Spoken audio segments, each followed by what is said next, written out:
En as ons 'n bietjie uitzoom en ons kyk nie na spesifieke verse nie, as ons meer kyk na Paulus se briewe, hoekom sou Paulus al daai briewe geskryf het na die verskillende kerke toe, as dit beteken dat hulle kan nie hulle saligheid verloor.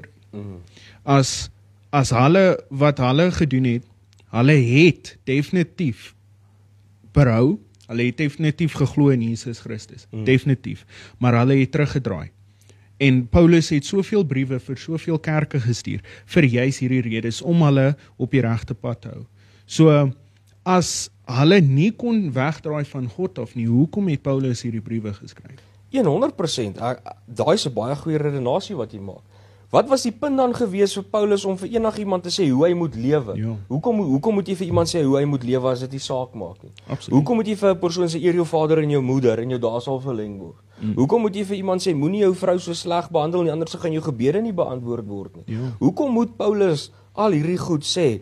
Paulus sê ook, dit beteken nie omdat ons nou gered is, ons kan aanhou sonde doen nie. 100%. So, wat maak dit dan nou saak? Hoekom het hy dit geskryf as dit nie belangrik is nie? Absoluut. Hoekom sal hy sê, hou aan en volhard met die resies wat jy besig is om te hardloop tot die einde toe, as dit nie saak maak nie, want dan hoef ons nie 'n resies te hardloop nie, want daar is nie 'n resies om te hardloop. Absoluut. Dan kon ons die Bybel gestop het by die evangelies. 100%. Jesus Christus aangeneem het, ons kom gestop het daar by Matteus 28.